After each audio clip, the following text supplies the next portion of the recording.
The stars outside the window never moved. That was the first thing Tay noticed when he arrived at Orbital Station Helios 3 years ago.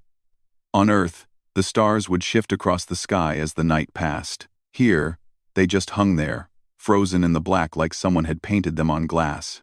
Tay stood near the observation deck, his arms crossed over his chest.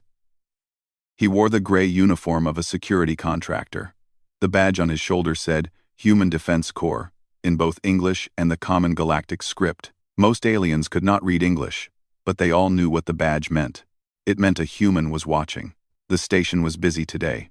Supply ships had arrived from 3 different systems, and the docking bays were full of noise and movement.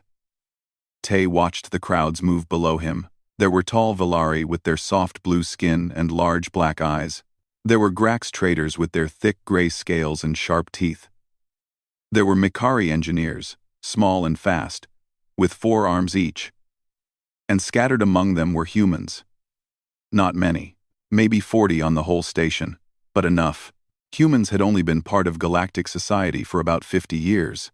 In that time, they had earned a strange reputation. Other species thought humans were strange. Humans were soft.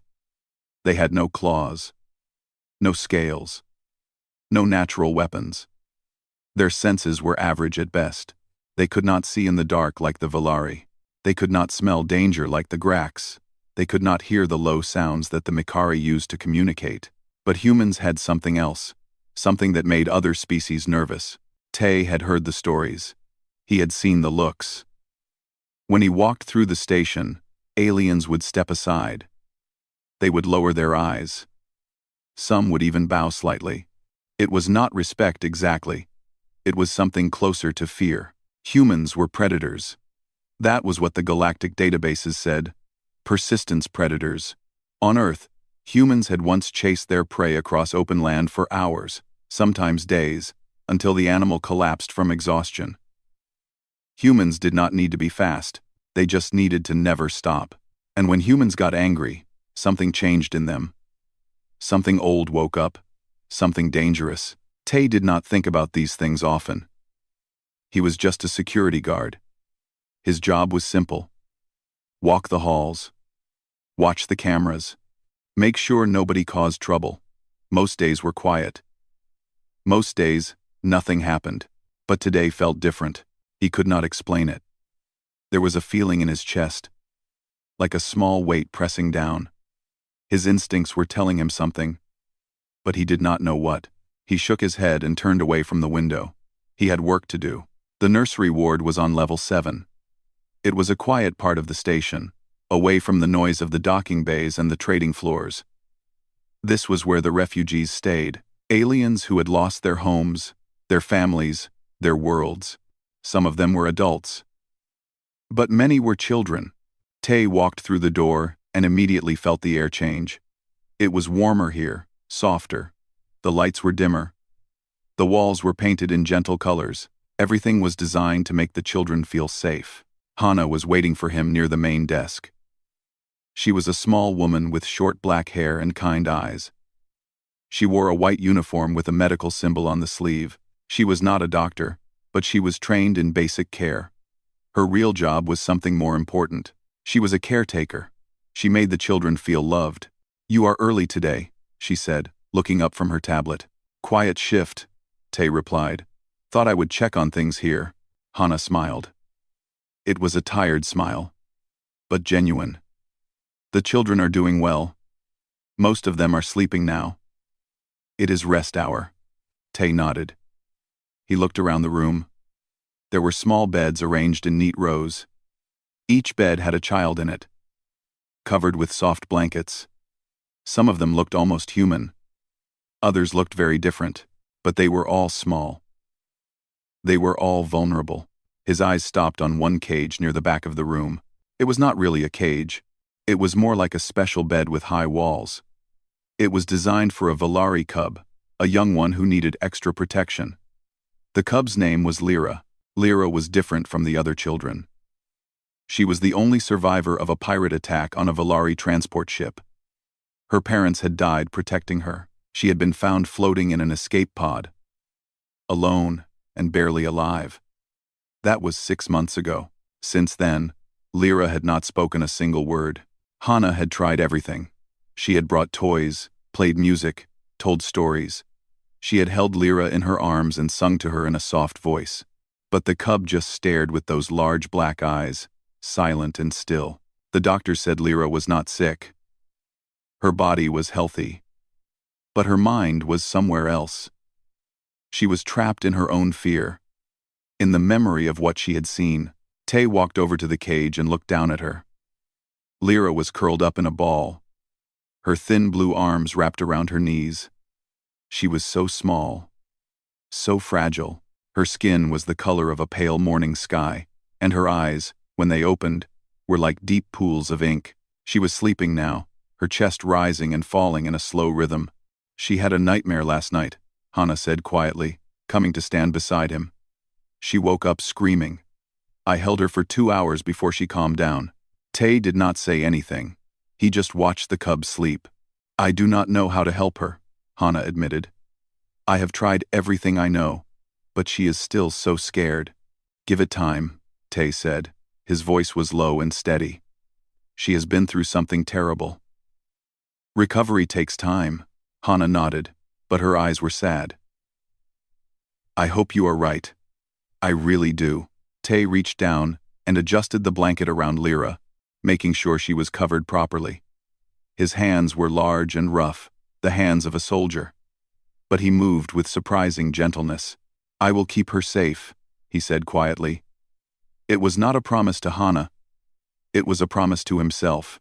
The feeling in his chest was still there, that small weight pressing down. His instincts were still whispering, but he pushed it aside and focused on the moment. The station was quiet. The children were sleeping. Everything was peaceful. For now, Tay stayed in the nursery for another hour, walking between the beds, checking on each child. He did not know all their names, but he knew their faces.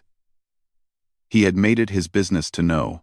When he finally left, he stopped at the door and looked back one more time. Lyra was still sleeping. Her small body curled up in her special bed. He would protect her. He would protect all of them, no matter what it took. The supply ship arrived at Dock 7 just after midnight. It was an old freighter, the kind that had seen too many years and too many journeys. Its hull was scratched and dented. Its paint was faded. The name on the side read, Iron Wake, in blocky letters. Most of the dock workers ignored it. Supply ships came and went all the time. There was nothing special about this one, but if they had looked closer, they would have noticed something wrong. The crew of the Iron Wake moved too quietly. They unloaded their cargo too quickly. And they kept looking around, watching the security cameras, watching the guards. Among them was a Grax named Kor. Kor was large, even for his species. He stood almost 3 meters tall, with thick gray scales covering his entire body. His eyes were yellow, with thin black slits for pupils. When he smiled, rows of sharp teeth filled his mouth. He was not a trader. He was not a worker. He was something much worse. Kor was a slaver. For 20 years, he had traveled the galaxy, buying and selling living beings. He specialized in rare species, young ones who could be trained and sold to wealthy buyers on distant worlds. The Valari were his favorite targets. Their cubs were beautiful, gentle, and easy to control. They fetched high prices on the black market. Kor had heard about the refugee station. He had heard about the orphaned children who lived there, protected by a small security force. He had heard about the Valari cub who had survived a pirate attack. He had come for her. The cargo hold of the Iron Wake was full of crates, but most of them were empty. They were just a cover, a way to explain why the ship was there. The real purpose of the visit was hidden in Kor's pocket, a small device, no bigger than a coin, a signal jammer. With this device, he could disable the security cameras in any section of the station for exactly 5 minutes. That was all the time he needed. Kor waited until the dock was quiet. Most of the workers had gone to sleep. The night shift guards were patrolling the trading floors, far away from the residential levels. Everything was perfect. He moved through the corridors like a shadow.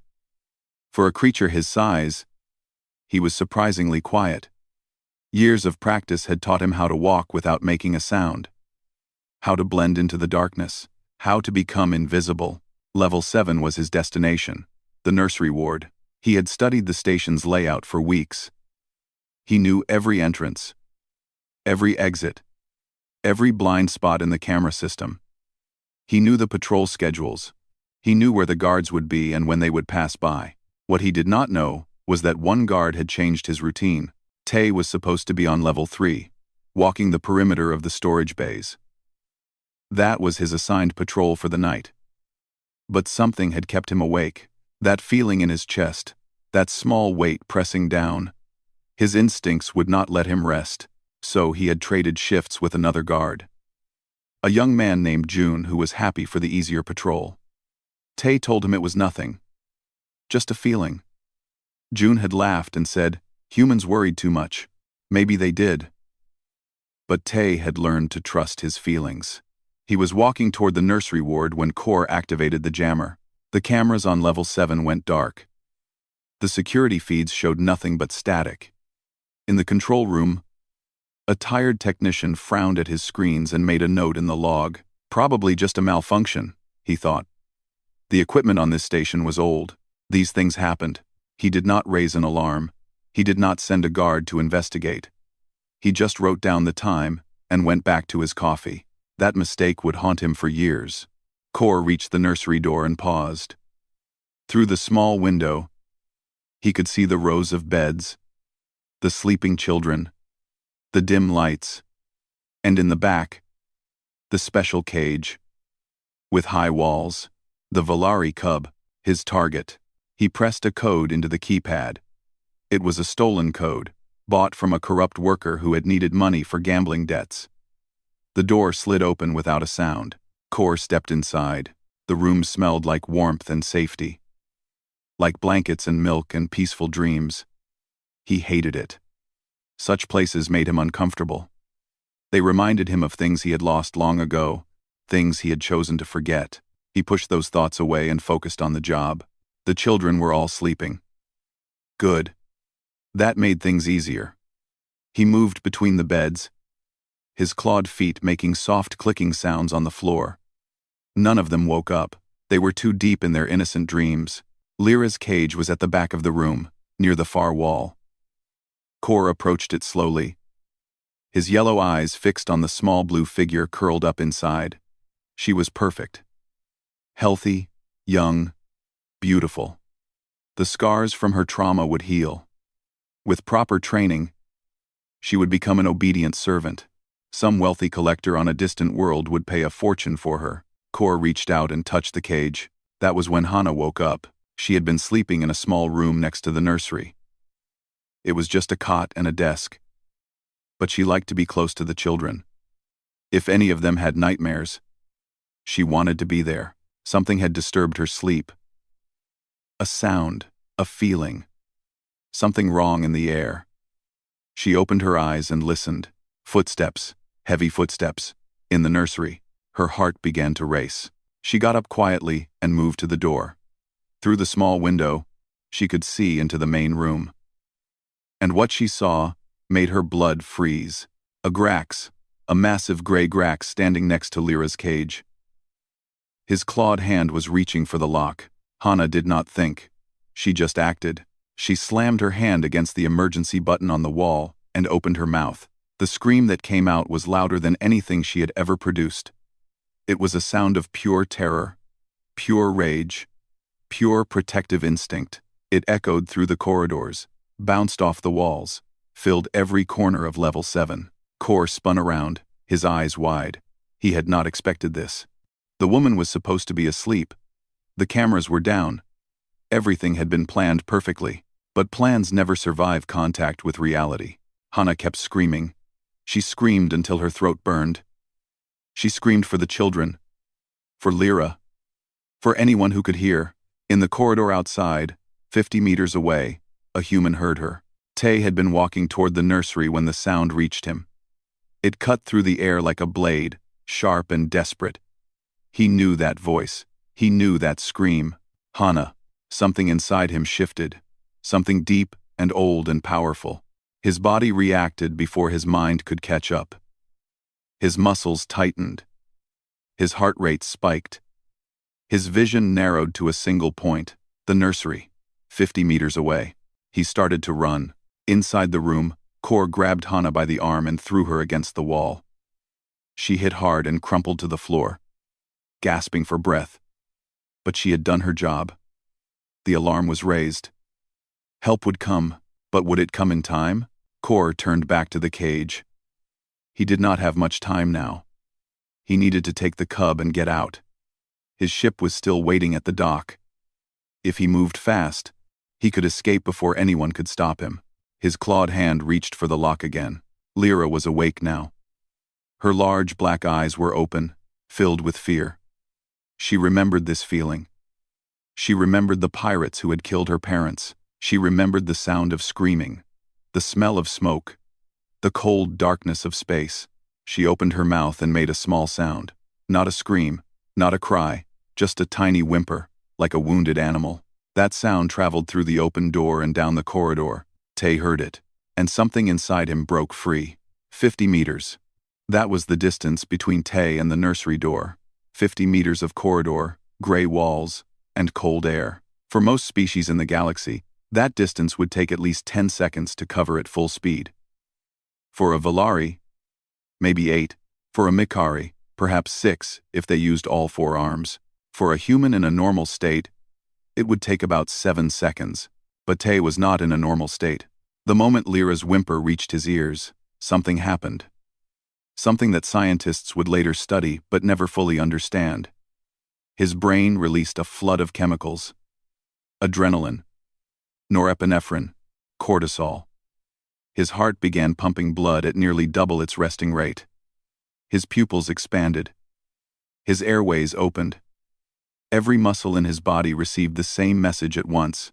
Move, now, faster than you have ever moved before. This was the thing that made humans dangerous.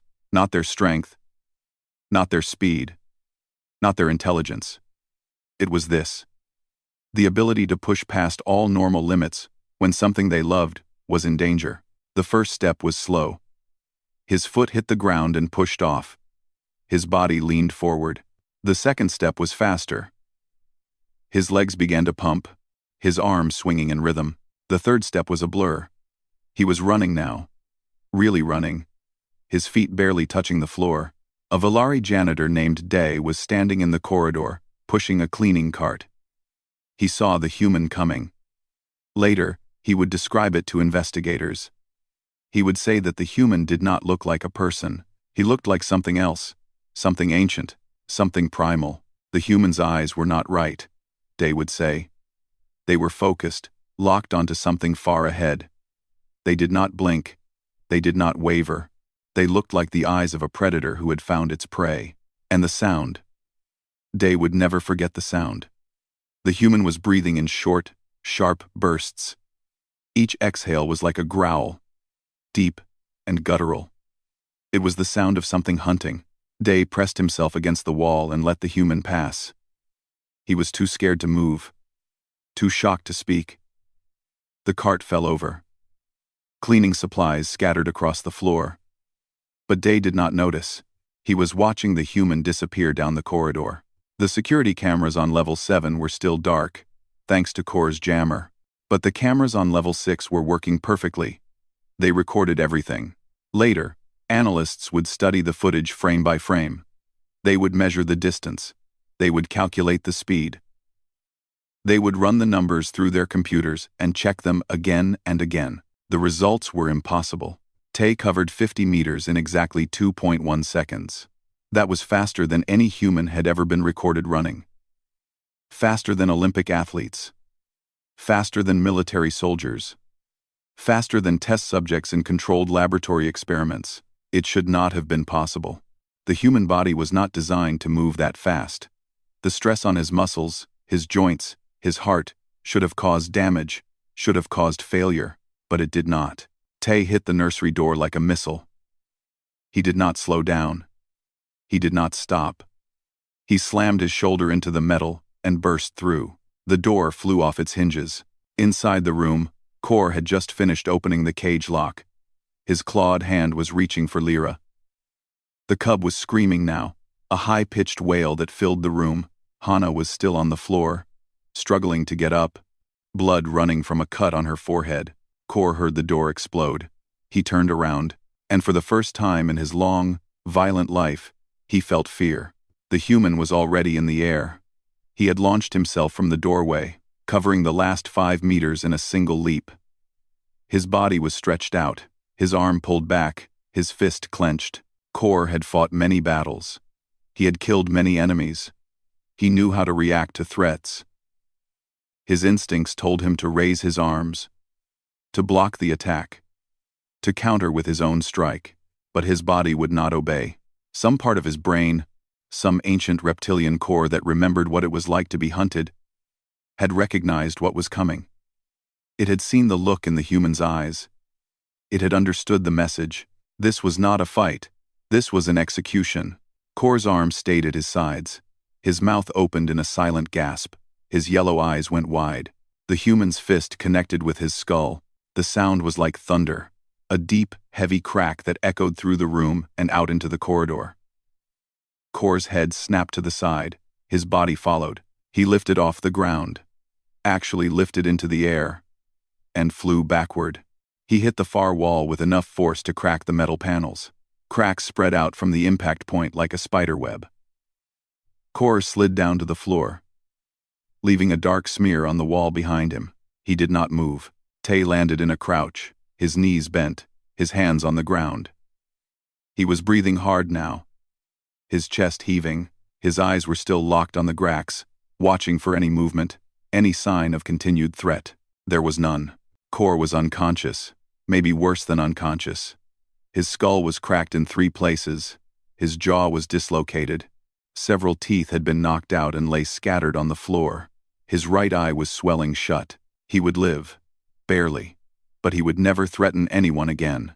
The silence that followed was absolute. The children had stopped crying. Hana had stopped trying to get up. Even Lyra had gone quiet, her large black eyes fixed on the human standing over the fallen monster. Tay straightened up slowly. His fist was bleeding where the knuckles had split open against Kor's scales. He did not seem to notice. He turned and looked at Lyra. The cub was pressed against the back of her cage, trembling. Her whole body was shaking. But she was alive. She was safe. Tay took a step toward her. His boots crunched on the broken glass from the door. The sound seemed very loud in the quiet room. Lyra flinched. Tay stopped. He understood. He had just done something terrifying. He had become something terrifying. Of course she was scared. He knelt down slowly, making himself smaller. He lowered his eyes, trying not to seem threatening. His voice, when he spoke, was soft and gentle. "It is okay," he said. "You are safe now. I will not let anyone hurt you. I promise." Lyra stared at him. Her black eyes were wide and wet with tears. She was still shaking, but something in her face changed. Something very small. The fear was still there, but it was mixed with something else now. Something new. Recognition. Trust. Hope. She had seen what the human could do. She had seen him destroy the monster who had tried to take her. And now he was kneeling before her, speaking softly, promising to protect her. She reached out one thin blue hand. Tay did not move. He waited, letting her come to him at her own pace. Her fingers touched his sleeve, then his wrist, then his hand. Her skin was cool and smooth, like polished stone. His skin was warm and rough, covered in calluses and small scars. They were so different, so completely different. But in that moment, they understood each other perfectly. Tay closed his hand around hers, very gently. He held it like he was holding something precious, something fragile, something worth protecting. Behind him, Hana finally managed to stand up. She leaned against the wall, holding her injured head, watching the scene before her. Tears were running down her face. She had seen many things in her years as a caretaker. She had seen children suffer and heal, cry and laugh, break and rebuild. But she had never seen anything like this. The monster was defeated. The child was saved. And a human was kneeling before her, holding her hand, promising to keep her safe. It was the most beautiful thing Hana had ever witnessed. The medical team arrived 4 minutes after Tay broke through the door. They found a scene that would stay in their memories forever. Kor lay crumpled against the far wall, his body bent at strange angles. Blood pooled beneath his head. His breathing was shallow, barely there. 2 paramedics rushed to stabilize him, while a third called for emergency surgery. Hana sat on the floor near the main desk, holding a cloth to her bleeding forehead. Her hands were shaking, but her voice was steady as she answered questions. She told them what had happened. She told them about the Grax, about the scream, about the door exploding inward, and she told them about Tay. The human was still kneeling beside Lyra's cage. His hand was still wrapped around hers. He had not moved since the medical team arrived. He seemed to be in a trance, all his attention focused on the small blue cub in front of him. A doctor named Young approached him carefully. He had worked with humans before. He knew they could be unpredictable, especially after combat. "Sir," he said softly. "Sir, I need to check your hand. You are injured." Tay blinked. For a moment, he seemed confused, like he did not remember where he was. Then, his eyes focused, and he looked down at his fist. The knuckles were a mess. Skin had torn away from the bone. Blood dripped steadily onto the floor. He stared at it like it belonged to someone else. "I did not notice," he said. Yong nodded. This was common. Humans often did not feel pain during high-stress situations. Their bodies suppressed it, saving the sensation for later. It was one of their many strange abilities. "Let me treat it," Yong said. "The cub will be fine. Other caretakers are coming. She will not be alone." Tay hesitated. He looked at Lyra, then at his wounded hand, then back at Lyra. The cub made a small sound. Not a whimper this time. Something closer to a coo. Her grip on his hand tightened slightly. "Go," Hana said from across the room. Her voice was tired but firm. "I will watch her." "You have done enough." Tay nodded slowly. He released Lyra's hand, very gently, and stood up.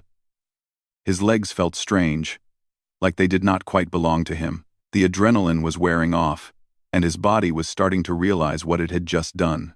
He followed Yong to the medical station at the end of the corridor. Another doctor was waiting there with bandages and antiseptic. "Sit down," she said. Her name was Jin, and she had a no-nonsense attitude that Tay appreciated. "This is going to hurt." She was right. The pain hit him like a wave as she cleaned the wounds. His knuckles screamed in protest. The antiseptic burned like fire. He gritted his teeth and said nothing. "You fractured 2 bones in your hand," Jin said, examining the damage. "And you tore most of the skin off your fingers. What exactly did you hit?" "A Grax skull," Tay replied. Jin stopped moving. She stared at him for a long moment. "You punched a Grax in the head," she said flatly. "Yes." "With your bare hand?" "Yes." Jin shook her head slowly. "Humans," she muttered under her breath. "Absolutely insane." She finished treating his wounds and wrapped his hand in a thick bandage. The bones would need time to heal. The skin would grow back eventually. He would carry the scars forever. He did not mind. Scars were just reminders of fights won. The security team arrived next. They were led by the station's chief of security, a tall man named Sok with gray hair and a stern face. He had been awake for almost 20 hours, dealing with reports and investigations. This incident was the last thing he needed. "Tell me what happened," he said, sitting down across from Tay. Tay told him everything. The feeling in his chest, the traded shift, the scream, the run. When he described the run, Sok's eyebrows rose. "You covered 50 meters in 2 seconds?" he asked. "I did not count," Tay replied. "I just ran." Siak made a note in his tablet. He had already reviewed the footage from level 6. He knew what he had seen. but hearing it from the human's mouth made it more real somehow. "The Grax is in surgery," Sock said. "His skull is fractured in multiple places. His jaw is broken. He has severe brain swelling. The doctors say he might survive, but he will never be the same." Tay nodded. He did not feel sorry. He did not feel anything at all. Really. Just a cold emptiness where the rage had been. "You realize what you did was technically assault," Siok continued. "You used lethal force against an intruder. Some councils might consider that excessive." "He was reaching for the cub," Tay said quietly. "I know. He was going to take her, sell her. She would have disappeared, like all the others." Siok sighed and put down his tablet. "I know," he said again. "And between you and me, I am glad you did what you did. That Grax has been on wanted lists across 3 systems. He has taken hundreds of children over the years. Because of you, he will never take another one." He stood up and offered Tay his hand. "Thank you," he said simply. "On behalf of the station, and on behalf of everyone that monster would have hurt in the future. Thank you." Tay shook his hand with his uninjured one. The news spread quickly through the station. By morning, everyone knew what had happened. The story grew with each retelling. Some said Tay had killed the Grax with one punch.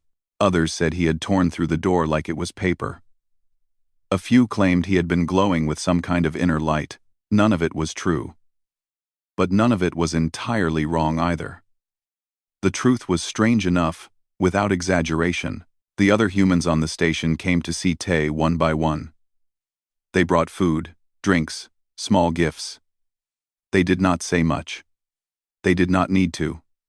They understood what he had done. They understood why. One of them, an older woman named Sue, sat with him for a long time in silence. She had been a soldier once, back on Earth. She had done things she never talked about. She had saved lives and taken lives, and lived with the weight of both. "How do you feel?"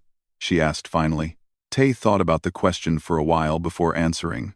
"Empty," he said, "and tired, and maybe a little scared." "Scared of what?" "Of myself. Of what I became in that moment. I was not thinking. I was not planning. I was just moving. Like something else had taken over." Sue nodded slowly. "That is the old part of us," she said. "The part that survived when everything else died. The part that hunted and fought and protected the tribe. Most of the time, it sleeps.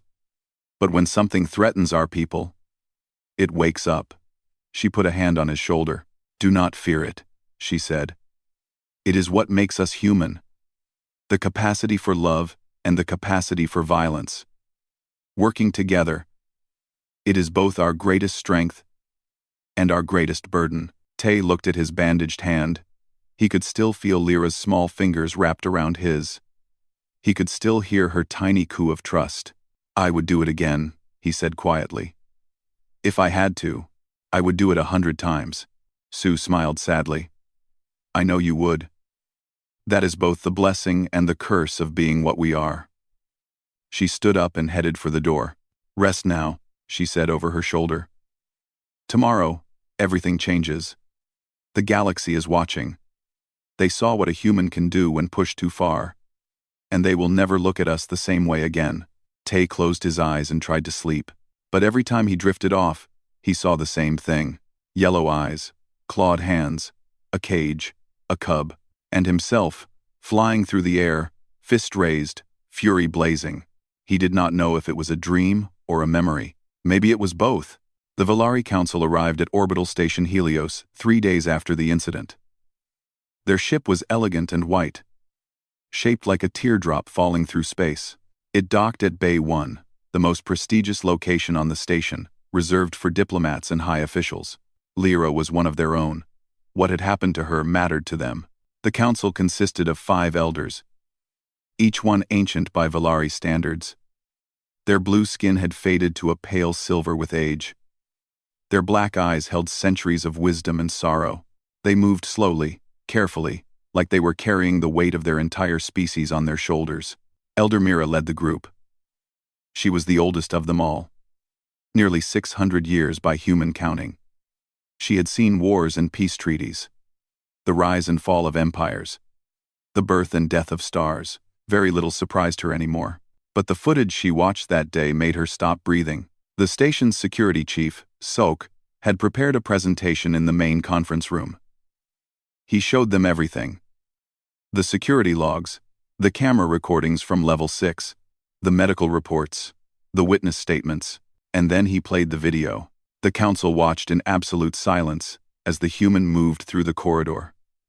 They saw his eyes, that terrifying focus. They heard his breathing, those animal growls. They watched him cover 50 meters in just over 2 seconds, moving so fast that the camera could barely track him. And they watched him hit the Grax. The impact was worse on camera than it had been in person. The slow motion showed every detail. The way Kor's head snapped to the side. The way his body left the ground. The way he flew through the air and hit the wall like a toy being thrown by an angry child. When the video ended, the conference room was silent. Elder Mira spoke first. Her voice was soft and controlled, but there was something underneath it, something that might have been fear. "How is this possible?" she asked. "Humans are not supposed to be capable of such things. Your bodies are soft. Your muscles are average. Your bones break easily." Seok hesitated before answering. "We do not fully understand it ourselves," he admitted. "When humans are threatened, or when someone they care about is threatened, something changes. Our bodies push past their normal limits. We become faster, stronger, more dangerous. Scientists call it the fight-or-flight response. But what Sergeant Tay did goes beyond anything we have documented before. He crossed 50 meters in 2 seconds, another elder said slowly. That is faster than most ground vehicles. Yes. And his punch shattered a Grax skull. Grax scales are among the hardest natural materials in the galaxy. Yes. The elders exchanged glances. They had known humans were unusual. All species in the galaxy knew that. But this was something else entirely. "We would like to see the human," Elder Mira said finally. "And the cub. We wish to understand what happened more fully." Sok nodded and led them to the medical wing where Tay was recovering. The human was sitting up in bed when they arrived. His hand was still bandaged, but the swelling had gone down. He looked tired, with dark circles under his eyes, but when he saw the Valari elders enter, he straightened up and tried to look presentable. "Sergeant Tay," Elder Mira said, approaching the bed. "I am Elder Mira of the Valari Council. We have come to thank you for saving our child." 7. Tay bowed his head respectfully. "I only did what anyone would have done," he said. "No." Mira's voice was firm. "What you did, most beings could not do. We have watched the recordings. We have studied the data. What you accomplished should not have been possible." She reached out and touched his bandaged hand very gently. "You broke yourself to save her," she said quietly. "You pushed your body beyond its limits. You may have done permanent damage." "Why?" Tay was quiet for a moment. He thought about the question carefully. "Because she needed me," he finally said. "Because I looked at her and saw someone worth protecting. Someone small and scared and alone. Someone who had already lost everything once. I could not let her lose everything again." Mira nodded slowly. "And if she had not been Valari? If she had been some other species? Something ugly or dangerous or completely alien to you? It would not have mattered," Tay replied without hesitation. "A child is a child. I would have done the same thing." The elder stared at him for a long moment. Then she turned to the other council members and spoke in their own language. A flowing melody of sounds that Tay could not understand. When she turned back, her expression had changed. The wariness was still there, but it was mixed with something else now. Respect. Maybe even admiration. "Humans are strange creatures," she said. "When we first met your species, we did not know what to make of you. You were soft and fragile, yet you had conquered your own planet. You were slow and weak, yet you had built machines that could travel between stars. You were mortal, yet you faced the universe without fear. She gestured to the other elders, and they gathered around the bed. Today, we understand humans a little better, she continued. You are not predators in the way we thought. You are something else. Something older. You are protectors. Guardians. When something threatens the innocent, you become something terrible to behold.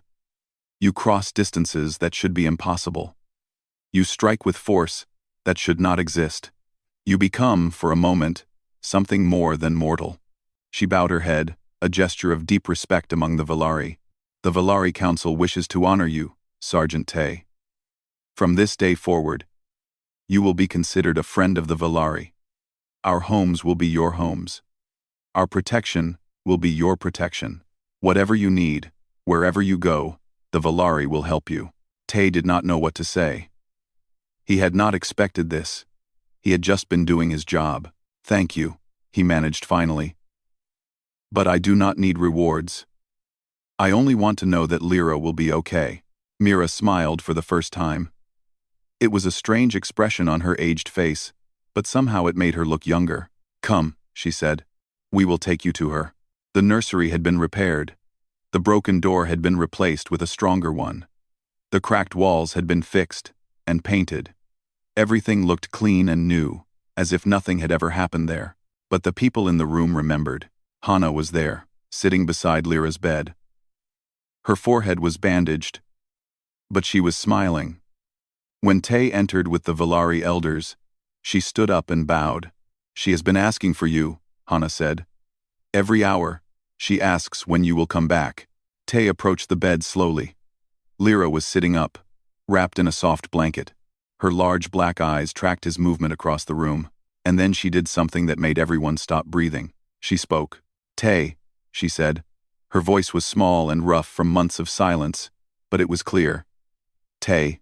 She held out her arms toward him. Tay felt his eyes burn. He had not cried in years. Not since his mother died. Back on Earth. In a hospital room that smelled of flowers and medicine. But now, looking at this small blue child reaching for him, he felt the tears coming. He sat down on the edge of the bed and let her climb into his lap. She wrapped her thin arms around his neck and pressed her face against his chest. She was still trembling, still scared. But she was also safe. She was also loved. Tay, she said again, her voice muffled against his uniform. Stay. He put his arms around her gently, careful not to squeeze too hard. I will stay, he said, for as long as you need me. I promise. Elder Mira watched from the doorway. Beside her, Hana was crying openly, not even trying to hide her tears. Humans, the elder whispered, so softly that only those closest could hear. They are not prey. They are not predators. They are something else entirely. She paused, searching for the right words. They are guardians, she said finally, and we are lucky to have them in this galaxy. Outside the window, the stars hung frozen in the black. Ships came and went. Life continued. The station hummed with activity and noise and endless motion. But in that small room, everything was still. A human held a child. A child held a human. And for that moment, at least, the universe felt a little bit safer, a little bit more like home.